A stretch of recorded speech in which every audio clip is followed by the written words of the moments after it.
오늘부터 요셉에 대해서 강론하겠습니다. 그동안 여러 해에 걸쳐서 매년 아브라함에 대해서, 이삭에 대해서, 야곱에 대해서 강론했습니다. 이제 오늘부터 해서 요셉에 대해서 강론을 하게 되면 창세기 강론을 마치게 됩니다. 요셉은 야곱이 노년에 얻은 아들이었습니다. 그것도 그가 가장 사랑했던 아내 라헬에게서 얻은 아들이었습니다. 야곱의 요셉 사랑은 좀 유별났습니다. 그래도 되나 싶을 정도로 유별났다라고 말할 수가 있습니다. 다른 아들들에게는 그냥 평범한 옷을 입혔어요. 근데 요셉에게만큼은 물감 들인 옷을 입힌 겁니다. 형제들이 같이 딱 앉아 있으면 요셉의 그 옷, 입은 옷부터가 눈에 탁 띌 정도로 아버지가 요셉을 유난히 사랑했습니다. 그렇게 되면 다른 아들들이, 형들이 질투하지 않을까요? 그런 경우 그럴 수 있습니다. 아무리 형제지만 미워할 수가 있겠죠. 더군다나 이복 형제라면 더 미워할 수가 있겠죠. 요셉의 형들이 그랬습니다. 요셉을 미워했습니다. 부모의 편애와 과잉 보호를 받고 자란 자녀들은 조금 철이 없거나 개념이 많이 부족할 수 있습니다. 그도 그런 면이 없잖아 있었던 것으로 보입니다만, 그럼에도 불구하고 요셉은 창세기의 중추적인 맥을 이어가는 인물로 성장했습니다. 당시 유대 땅과 그리고 이집트 땅을 만 아니라 온 세계, 지중해 세계를 통제할 만큼 엄청난 실권의 행사를 인물이 됐거든요. 그는 하나님을 두려워하며 사랑하며 컸습니다. 하나님을 두려워서 악을 행하지 않고 하나님을 경외했기 때문에 어떤 유혹이 와도 유혹을 뿌리치면서 자기를 또 믿음을 지켰습니다. 어떤 경우는 너무 억울했지만 하나님을 사랑하기 때문에 그 억울한 것을 억울한 대로 풀지 않고 하나님의 뜻을 따라 풀어나가기도 했습니다. 야곱과 마찬가지로 요셉도 유난히 굴곡진 삶을 살았다라고 말할 수 있습니다. 그런데 그 굴곡진 삶 가운데 항상 하나님이 함께 하셨어요. 그가 어디를 가든지 함께 하셨고, 그가 무엇을 하든지 지키셨고, 그가 하는 일에 하나님이 좋은 결실을 볼 수 있도록 복을 주셨어요. 구약 성경에서 예수님은 가장 많이 닮은 인물이 있다면 누굴까요? 여러분은 누구라고 생각하십니까? 답하기 쉽지 않은 질문입니다만 어떤 유명한 신학자, 그분은 요셉을 꼽았습니다. 요셉을 장차 이 땅에 오실 예수 그리스도의 모습으로 봤어요. 그 정도로 요셉은 입지전적인 그런 인물이 됐습니다.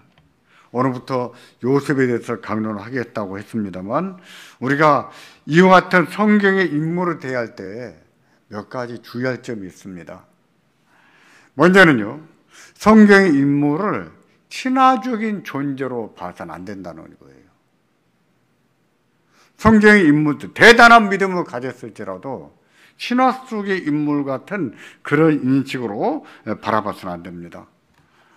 그들도요, 우리가 똑같은 사람이었어요. 그들이라고 해서 어떤 신화적인 능력을 가졌거나 하나님 말씀을 다 지킬 수 있는 능력이 있거나 그러지 않았단 말입니다. 그들도요, 우리처럼 약했고, 우리처럼 욕을 받을 수 있었고, 우리처럼 죄로 넘어질 수 있는 똑같은 사람이었어요.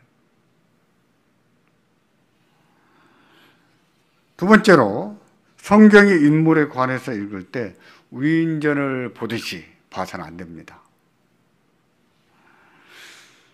성경 인물은요, 위인전에 등장해도 될 만한 인물들입니다. 또 그런 점에서 그들을 통해서, 그들의 삶을 통해서 교훈을 받고 배울 만한 것도 있어요. 그러나 위인전에서 교훈을 받는 정도로 성경의 인물을 본다면 그것은요, 성경을 하나님 말씀으로 읽지 않는 것과 같습니다. 그것은 하나님을 모르는 사람이 그냥 위인전 보듯이 성경 인물에 보는 것에 불과하지, 신앙의 인물이나 하나님의 큰 섭리 가운데서 보지를 않는 것이죠. 세 번째로, 성경의 인물을 볼 때 그들의 신앙을 읽을 수 있어야 됩니다. 하나님께서는 우인전적인 교훈을 주시려고 성경의 인물을 세우지 않으셨거든요. 그들을 보면서 하나님을 경외하는 것이 어떤 것인지 배우게 하십니다. 또 하나님을 어떻게 사랑하는 것인지를 배우게 하세요. 하나님께서는 성경의 인물을 통해서 신앙을 배우게 하셨고 하나님 사랑도 배우게 하십니다. 또 하나님의 섭리를 배우게 하세요. 그들을 통해서 하나님의 섭리가 어떻게 진행이 되는지, 나타나는지 알게 하시고, 또 하나님께서 어떻게 인간사를 다스리시는지, 하나님의 뜻을 어떻게 이루어 나가시는지 이런 것을 배우게 하십니다. 그러므로 성경의 인물을 볼 때도 우리도 이와 같은 신앙적인 교훈을 받도록 주의를 기울여야 됩니다. 하지만 그게 다가 아닙니다. 그들의 신앙과 삶을 통해서 보여주시는 건 또 있어요. 그 말고도. 무엇일까요? 궁극적으로는 이것이 중요합니다. 그래서 뭐겠습니까? 그것은 하나님의 나라입니다. 하나님 나라가 어떤 나라인지, 누가 다스리시는지, 어떻게 세워지는지 배울 수 있어요. 신앙의 인물들을 보면서. 네 번째로 성경의 인물을 통해서 배워야 될 것은 바로 이거예요. 하나님의 관점에서 그들의 삶을 읽어낼 줄 아는 것. 하나님 나라의 관점에서 그들의 삶을 읽어내는 것. 이것이 중요한 거예요. 이것을 놓쳐버리면 하나님이 궁극적으로 주시려고 하는 교훈을 놓치게 되는 겁니다. 세 번째, 네 번째가 중요하다고 수 있는데 네 번째도 놓쳐서는 안 된다. 네 번째를 말씀드립니다. 우리가 요셉에 대해서 배울 때 요셉의 신앙에 대해서도 배울 것입니다. 그가 역경을 어떻게 이겨냈고 어떻게 해서 입지전적인 인물이 됐는지도 배울 겁니다. 또 그를 통해서 하나님이 세상을 어떻게 다스려 나가시는지, 하나님의 교회를 어떻게 키워나가시는지, 하나님의 교회가 어떻게 존재하게 되는지 이것도 배워야 됩니다. 그것을 그렇게 해야 된다는 것을 어떻게 알 수 있을까요? 다시 말해서 성경의 인물을 대할 때 하나님 나라의 관점에서 볼 수 있어야 된다는 것을 어떻게 알겠느냐 말이에요. 어떻게 할까요? 그것은요, 하나님께서 아브라함을 부르시고 그에게 주신 언약을 보면 알 수 있습니다. 하나님께서 그를 부르시고 그에게 언약으로 주신 말씀을 보면 알 수가 있는데 그 사건이 창세기 12장입니다. 창세기 12장 1절부터 3절까지 보셔야 되는데 함께 보겠습니다. 여호와께서 아브라함에게 이르시되 너는 너의 고향 친척과 아버지의 집을 떠나 내게 보여줄 땅으로 가라. 내가 너로 큰 민족을 이루고 네게 복을 주어 내 이름을 창대하게 하리니 너는 복이 될지라. 너를 축복하는 자에게는 내가 복을 내리고 너를 저주하는 자에게는 내가 저주하리니 땅의 모든 족속이 너로 말미암아 복을 얻을 것이라 하심이라. 한국교회 성도들이 굉장히 좋아하는 말씀 가운데 하나예요. 왜냐하면 여기에는 너로 말미암아 너는 복이 될지라 이렇게 표현했지만 개혁성경에는 너는 복의 근원이 될지다 이렇게 하셨거든요. 그 말을 좀 변형해서 축복의 통로 이런 말로도 사용하게 되는데, 근데 이 말씀 때문에 한국교회가 굉장히 좋아하는 말씀 가운데 하나입니다. 축복의 근원, 축복의 통로 이런 용어 때문에 그렇죠. 하지만 하나님께서 아브라함에게 이 말씀을 하신 것은요, 하나님 나라에 대한 언약으로 주신 거예요. 약속의 말씀으로 주신 겁니다. 그때 아브라함의 나이가 75세였거든요. 그때 하나님이 보여주실 땅으로 가라고 하셨어요. 그것이 어딘지 모릅니다. 어떤 곳인지 알지도 못해요. 미리 정탐을 해보고 갈래 가지 않을래 선택권을 주신 것이 아니에요. 그냥 하나님이 지시하시면서 그리 가라 하고 명하신 땅에 아브라함은 이에 주의 말씀에 순종해서 갔습니다. 그리고 그 땅에서 큰 민족을 이루겠다고 했습니다. 이 민족은 아브라함으로 시작하는 민족입니다. 아브라함이 속해 있는 민족이 아니에요. 아브라함으로 시작하는 새로운 민족이에요. 그들이 큰 민족이 된다고 했는데 그 한 명이 시작에 대해서 큰 민족이 되려면 얼마나 많은 시간이 걸릴까요? 몇백 년이 걸리죠. 몇백 년이. 수백 년이 지나야 이루어질 수 있는 인구가 큰 민족입니다. 하나님께서 말씀하신 땅이 있습니다. 큰 민족을 이루겠다고 하셨습니다. 그럴 경우 큰 민족과 땅이 무엇을 이루게 됩니까? 나라를 형성하는 것이지요. 하나의 민족으로 형성된 나라를 이루는 것이죠. 이어서 너를 축복하는 자는 내가 복을 내리고 너를 저주하는 자에게는 내가 저주하겠다고 하셨습니다. 그 나라를 세우는 주권이 아브라함에게 있지 않다는 뜻입니다. 사람에게 있지 않다는 뜻이에요. 누구한테 있겠어요? 하나님께 있다는 뜻이에요. 그 나라를 지켜내고 보존하고 세워나가는 주권이 하나님께 있다는 거예요. 아브라함이나 사람의 능력이나 주권에 있지 않다는 뜻이에요. 정리해 볼까요? 하나님께서 한 땅을 지시하시면서 그 땅으로 가라고 하십니다.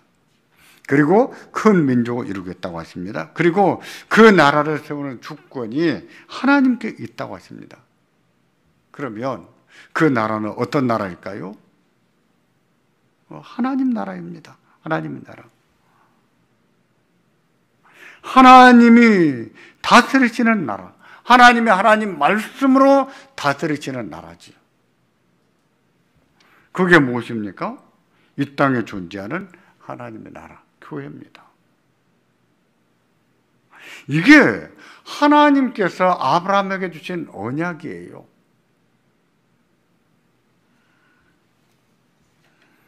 다른 말로 언약, 이것은 약속이라는 뜻인데 언약이라고 말하는 이유는 말씀으로 주신 약속이기 때문인데 하나님께서 아브라함을 통해서 하나님 나라를 세우시겠다고 하는 언약, 약속을 주신 것이죠.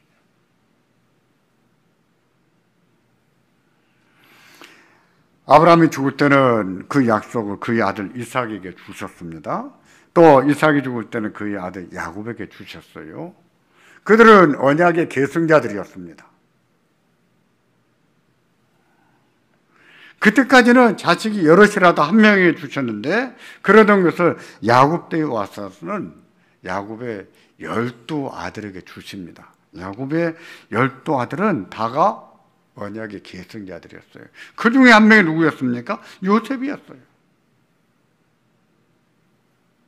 요셉은 아브람과 이삭과 야곱으로 이어지는 언약의 계승자 중 한 명이었습니다.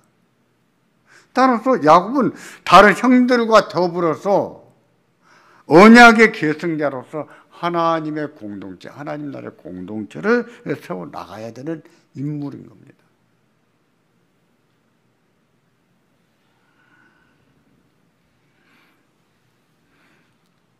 요셉은 그런 사실을 몰랐을까요? 하나님이 그렇다고 하는 사실을 요셉에게 알리지 않으셨을까요?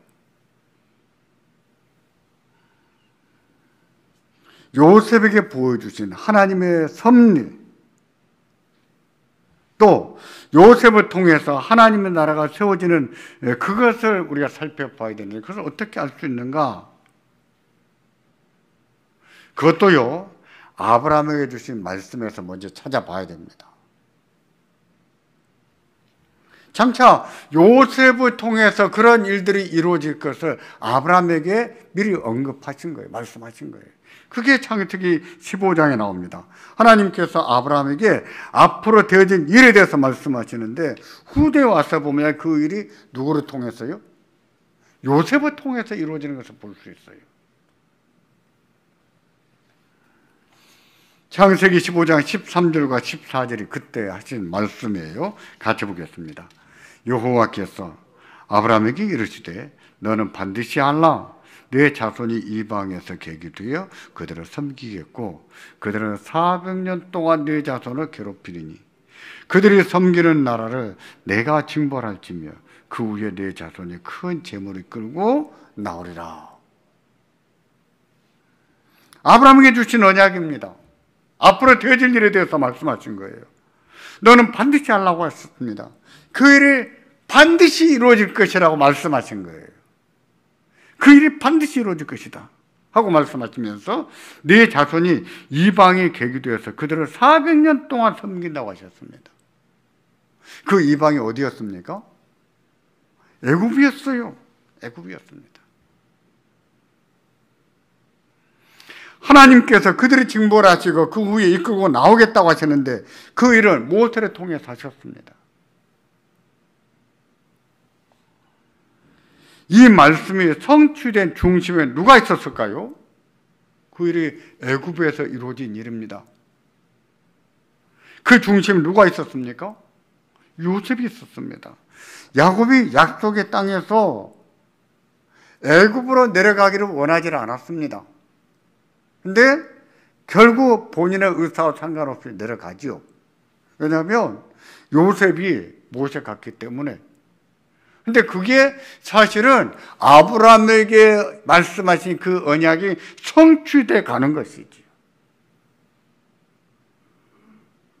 내 자손이 이방에 계기되어서 400년 동안 그대로 섬길 것이다. 아브라함에게 주신 언약이지만 그 일이 누구를 통해서요?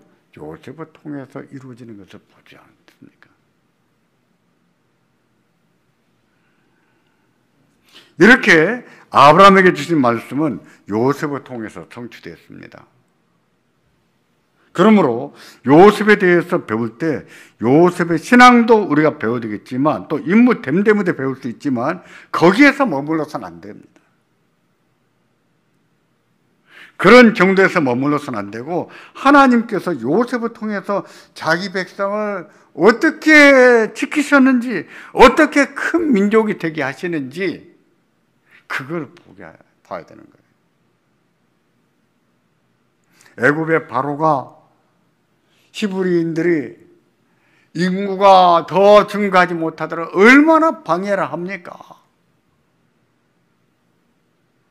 왕권을 쥐고 히브리 여인들이 아기를 놓지 못하도록 얼마나 방해를 합니까? 그럼에도 불구하고 히브리인의 숫자가 큰 폭발적으로 증가해 갑니다. 누가 하시는 일입니까? 뭐가 이루어지는 거예요? 하나님께서 아브라함에게 주셨던 언약이 이루어지는 거예요. 하나님이 그 일을 하시는 거예요. 자기 백성들은 그 말씀대로 키워나가신 겁니다. 그 일이 그렇게 되는 중심에 누가 있었다고요? 요셉이 있었습니다. 요셉을 통해서 하나님의 자기 백성들을 지키시고 키우신 거예요.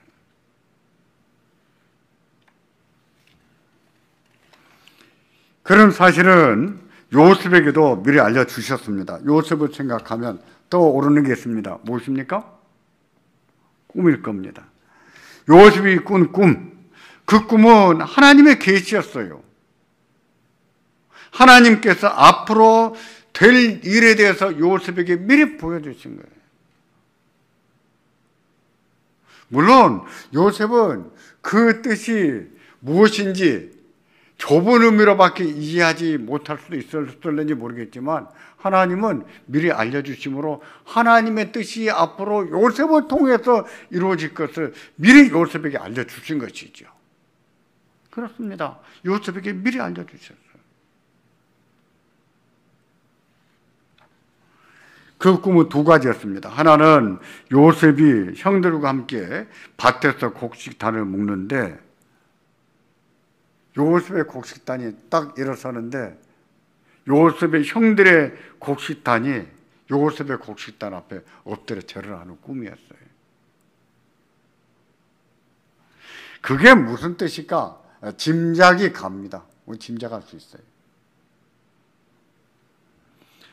또 하나의 꿈은요, 해와 달과 11별이 요셉에게 절하는 꿈을 꾼 거예요. 그 꿈의 의미는 같습니다. 형들은 물론이거니와 부모까지도 요셉의 통치 아래 놓일 것을 보여준 것이지요. 요셉이 그들을 다스릴 것이고 요셉의 통치하에서 그들이 존재할 것이며 성장해 갈 것을 보여주신 것이지요.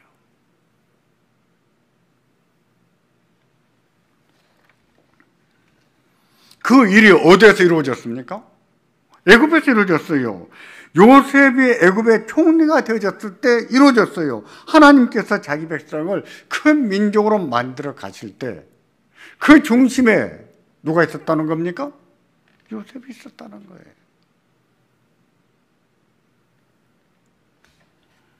이런 사실도 아브라함에게 주신 말씀이 요셉을 통해서 이루어진 것을 말해줍니다.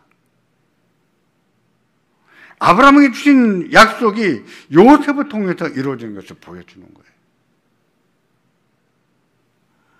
그러므로 우리가 성경 인물을 볼 때 다양한 교훈을 받을 수 있지만 그 많은 교훈 가운데 결코 놓쳐서는 안 되는 교훈이 무엇이냐면 하나님 나라에 대한 교훈이에요.